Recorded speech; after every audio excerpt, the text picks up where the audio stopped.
Good morning बच्चों, आप सब कैसे हो। आशा होगा कि आप सभी लोग अच्छे होंगे। आज हम क्लास 9 का जो साइंस में चैप्टर है डिवीज़न टॉपिक है, यानी कोशिका विभाजन जिसे कहते हैं, सेल डिवीज़न यानी कोशिका विभाजन, उसी को पढ़ाने जा रहे हैं। यहाँ बोर्ड पर हम लिखे हुए हैं, उन्हीं को पढ़ाना है। अब देखिए सेल डिवीज़न क्या होता है उसके बारे में हम आपको बता रहे हैं। जैसे देखिए कोई भी कोशिका होगी, जब वो डिवीजन होती है यानी विभाजित होती है तो अपना निर्माण करती है, यानी कई चीज़ों का निर्माण करती है। जैसे एक एक कोशिका जब विभाजित होती है तो कई कोशिकाओं का समूह बना लेती है, और जब कई कोशिकाएं अपना समूह बनाती हैं तब उनसे बनता है ऊतक। यहाँ पर पूरा संरचना बता दिए हैं, लिखे हैं, ऊतक बनता है। अब फिर ये ऊतक भी विभाजित होंगे, यानी इनके अंदर की कोशिकाएँ विभाजित होंगी।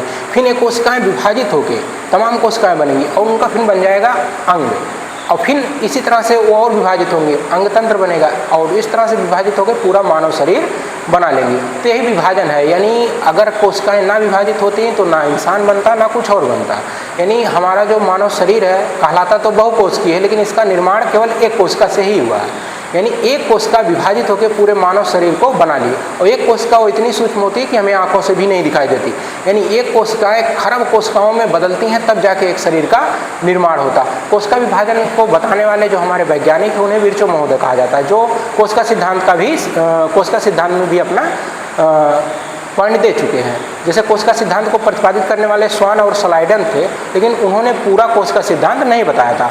उस कोशिका सिद्धांत को आगे बढ़ाने का काम हमारे विर्चो महोदय ने किया था, और इन्होंने ही बताया था कि कोशिका विभाजन कैसे होती है। इन्होंने कहा कि कोशिका विभाजन, जैसे वहाँ पर लिखा गया है कोशिका विभाजन कैसे होती है, तो इन्होंने बताया कि हमारी जो पुरानी कोशिकाएँ होती हैं वो नई कोशिकाओं का जन्म करती हैं या निर्माण करती हैं। जैसे क्या हुआ, जो पुरानी कोशिका होगी वो दो कोशिकाओं में बदल जाएगी, उसे मातृ कोशिका कहेंगे, और जो दो कोशिका नहीं बनाएगी उसे पुत्री कोशिका कहेंगे।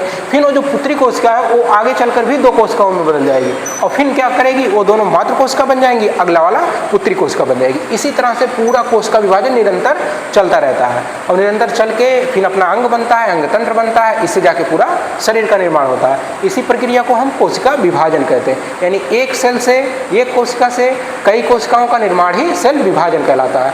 और इस प्रक्रिया को बताया है विर्चो महोदय ने 1855 में, और उन्होंने इसका प्रकार भी बताया। यानी प्राणियों को देखते हुए, यानी मतलब विश्व में जो भी प्राणी जगत उपस्थित है उनको देखते हुए कोशिका विभाजन को 3 कैटेगरियों में बांटा गया है। एक होता है असूत्री विभाजन जिसे हम कहते हैं अमाइटोसिस, दूसरा होता है सूत्री विभाजन जिसे कहते हैं माइटोसिस, तीसरा होता है अर्धसूत्री विभाजन जिसे कहते हैं मियोसिस डिवीजन। अब इन तीनों प्रकार क्या क्या होते हैं, इनमें कैसे कैसे विभाजन होता है बता दे रहे हैं थोड़ा थोड़ा।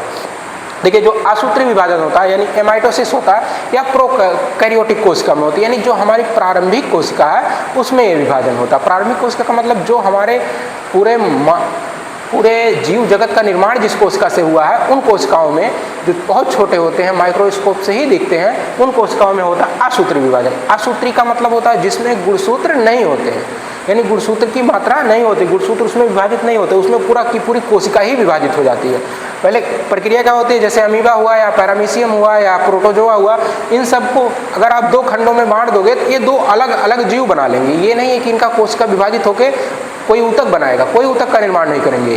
ये जब 2 कोशिका आपस में बटेंगे तो 2 अलग अलग अमीबा या 2 अलग अलग प्रोटोजोआ बन जाएंगे। इस तरह शैवाल भी होता है, 2 अलग अगर काट दिए तो 2 बन जाएंगे, 4 काटे तो 4 बन जाएंगे।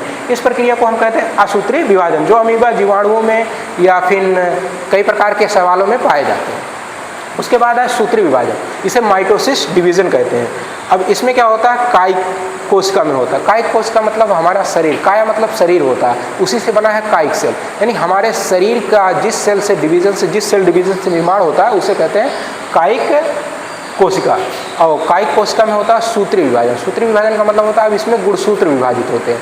जैसे क्या हुआ, हम कहीं जा रहे हैं या कुछ कर रहे हैं, हमारा चोट लग गया, हमारे हाथ की उंगली थोड़ा सा कट गई या पैर कहीं छिल गया, तो कुछ दिन बाद कोशिकाओं का विभाजित होकर वो हमारा भर जाता है। यानी वहाँ का जो भी त्वचा कटा है, जो भी चीज़ है वो सेम टू सेम वैसे आ जाता है। यानी आपका कहीं भी कोई अंग अगर छोटा सा कट जाता है तो वो इस कायिक कोशिका के विभाजन के प्रक्रिया से वो भर दिया जाता है, यानी आपका फिन से फिन वैसे बना दिया जाएगा। इसी प्रक्रिया को हम कहते हैं कायिक कोशिका, कायिक विभाजन, यानी सूत्री विभाजन कहते हैं, जो कायिक कोशिका में होता है। उसके बाद है तीसरा अर्धसूत्री विभाजन जिसे मियोसिस डिवीजन कहते हैं, यानी जनन कोशिकाओं, या उन कोशिकाओं में होता है जिनमें जनन क्षमता होती है। जैसे जनन क्षमता का मतलब होता है ऐसी कोशिकाएं जो अगली पीढ़ी अपना बना सकती है, यानी नए संतान की उत्पन्न कर सकती हैं। जैसे मानव के लिए तो मानव में जो जनन कोशिकाएं होती हैं वो अर्धसूत्री विभाजन करती हैं। जैसे माता का और पिता का जब एक एक सेल मिलता है तो उसमें 46 गुणसूत्र होते हैं, लेकिन 46 गुणसूत्र का आधा ही कापी होता है संतान में, यानी आधा माता का और आधा पिता का।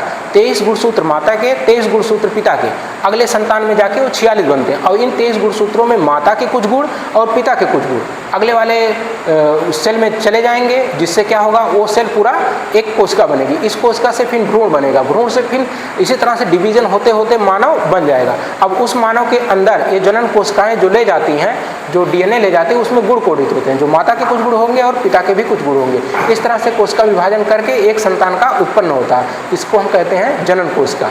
यानी जनन कोशिकाओं में जो विभाजन होता है अर्धसूत्री होता है, यानी 46 गुणसूत्रों में से 23 गुणसूत्र माता के विभाजित होंगे और 23 गुणसूत्र पिता के विभाजित होंगे, जो जाके अगला संतान बनाएंगे। इसी को कहते हैं अर्धसूत्री विभाजन। अब ये तीनों हो गया, तीनों अपना नोट कर लीजिएगा। और धन्यवाद, वीडियो बंद।